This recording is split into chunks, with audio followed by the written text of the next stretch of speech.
Hi guys, and welcome to my review of Boku no Hero Academia Chapter 164. Whoop! Um, this was a good chapter. This was a funny chapter. It was, yes, okay. We continue on with our Todoroki Kachan adventure, and it was really good. At the heart of the chapter, we basically have these heroes are, or at least the 3-4 characters we're focusing on, they're really strong fighters, but what they're lacking is like the heart, the heart of being a hero, so that people can trust you and so that people will take your hand when you're trying to save them. So they're being told to take care of a bunch of kindergartners, which is gonna be really funny. First of all, Kachan makes a lot of funny faces during this entire thing. He yelled less than I expected him to. Like, I really love the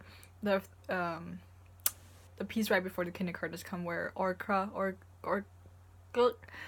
comes in and he's like, "You're all feces. You're all nothing. You're all," and he just goes to Kachan like, "Who do you think you are?" And he's just like, "Okay, first of all, I'm not feces." And he's just like, "You need more guidance." And then with Todoroki, "What do you think feces you can do?" Well, I guess technically I could fertilize stuff. And that was just really funny. I laughed so much at that. Either way though, they have to take care of these kindergartners. Kachan has already yelled at them like 3 times. So I'm really interested in seeing where this is gonna go, because this is like, I think especially for Kachan, this is not only a weak point, but it's like the one point in his personality he really needs to work on. So we'll see how he deals, because he's not gonna change his entire personality in a few hours, but he is gonna make an effort, because I talked about last time how All Might is there, and how All Might watching over him is definitely he's gonna be hyper aware of that. And obviously also with the fight he had against Deku about 30-40 chapters ago, and All Might's little speech about how they should learn from each other's strongest points. So I think he's definitely gonna be aware of what he needs to, because it's not like he's not unaware of what he needs to work on. It's just such a big part of his personality. Obviously it's gonna be hard for him to just change that in one day. And as far as we know, their training so far has been very battle oriented, because they keep coming back with like bruises and stuff. So this is probably the first different assignment they've had.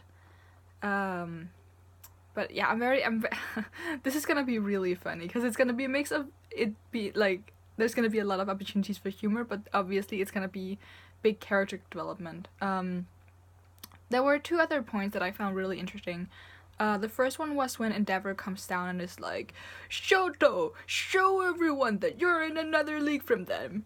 I really wanted Todoroki to just shout back at him.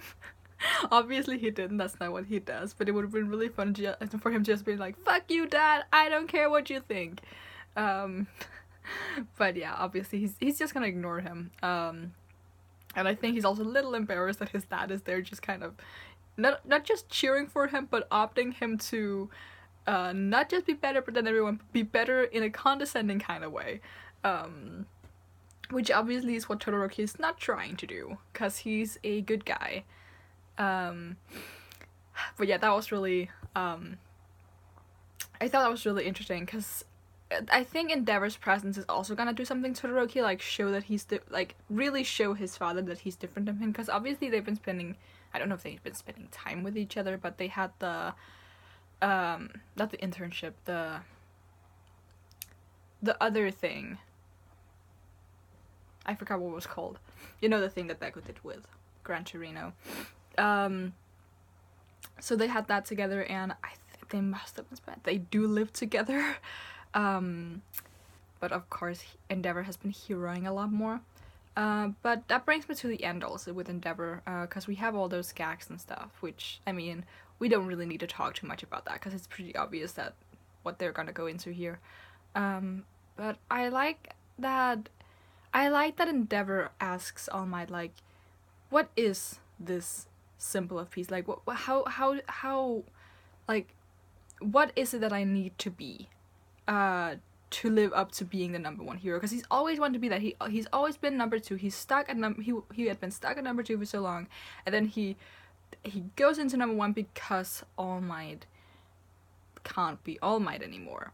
And he's struggling with that because obviously I've been rereading the previous arc because I'm working on doing the arc review, and in the very first chapter, it has like a lot of focus on how a lot of the anxiety that stems from society, like all the general fear the population has, is not so much from All Might being down, but from his replacement being Endeavor.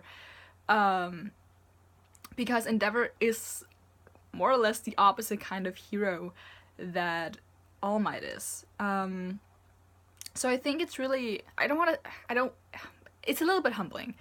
But it does speak to how Endeavor is good at reading a situation. Like, he is a strong hero. He's been in this business for a long time, and he's done more saving jobs, or he's rescued more people. How did he phrase it? He's rescued more people than anyone else, like, even more than All Might, even though he's still just the second best hero. What was it? He said, let me just... Throughout my career, I've resolved more incidents than anyone else. And I don't know if it's because he's older than young All Might, or he's just worked harder to try to get that number one spot, because obviously he's competitive. But I think it's really interesting that he's, like, he can sense that it's not just, like, All Might's fault that's like, causing this anxiety. He's not doing a good job of being the number one hero, and I really, really like that, because just look at his face in that last panel. He looks like he looks like he really needs the answer to this. Like, I do really like the little thing, Endeavor of all people is seeking advice, because usually I just ignore those little texts there because they're not made by the manga, obviously, but I really like that little thing because I feel like that explains the look in his face so well.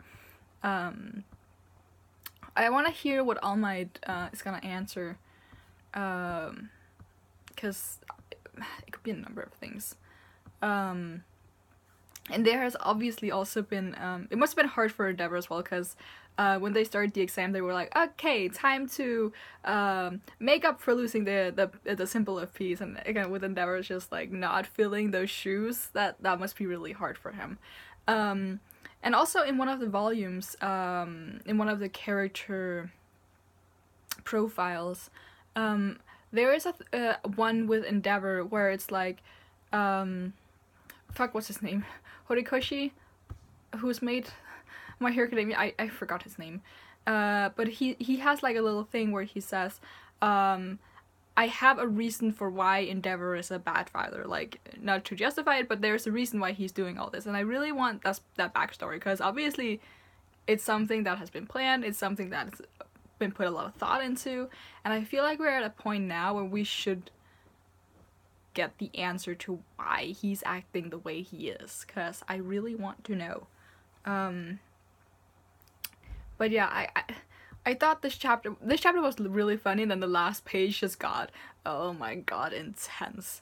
But hopefully, because we just got off, or we just finished a really intense arc, so I feel like this is gonna be a little bit of a break from that. Just following Kachan and Todoroki here, and maybe having a little bit of Endeavor and All Might and stuff like that. But yeah, as I said last time, I don't want this to be too long, even though obviously Kachan's my favorite character. I want this to be short and concise and just to the point. But it would be nice to have like one more chapter with like a bunch of humor, just to like give us a little breathing room after the previous arc. But yeah, it was really good. I really enjoyed this chapter, like in a different way than I thought I would, and in a different way than I usually enjoy Boku no Hero, because it's usually like character development and character exposition and lore and the League of Villains and blah, and then this was just a lot of humor. I forgot, obviously they made the connection with Kami. Like, apparently she was just like out for 4 days, couldn't remember anything, had her, like, her body wasn't full of darks and stuff, so they didn't, obviously they don't know about Toga, and I don't think they know about her quirk, but they know somehow the League of Villains were involved, and that they they disguise themselves as her, so they are gonna be on the lookout for that. And I think they also, with the previous tag, like, they knew that someone had the ability to change into other people. I don't remember if they knew that prior to the previous arc, or if they found out in the arc when they were just suddenly duplicates. I'll find out when I get that far into my reread. Oh, there's my ceiling. There, yeah. But I think that's it. Good chapter. I think we're on break again next week, but that will give me an opportunity to hopefully make the arc review. Because as I said, I'm reading the arc, I'm about halfway through, but I'm taking a bunch of notes. Like, I took like a page full of notes for just the first 15 chapters. And it's a pretty long arc. It's like 45 chapters long, so it's a longin'. But yeah, look forward to that. Please correct me if I'm wrong about us being on break next week, but I do think it's like it's a break, and then we have chapters this week, and then it's another break. I think that's how Christmas, New Year's goes, right? But yeah, you can leave a like, leave a comment, and you can subscribe, and until next time, bye.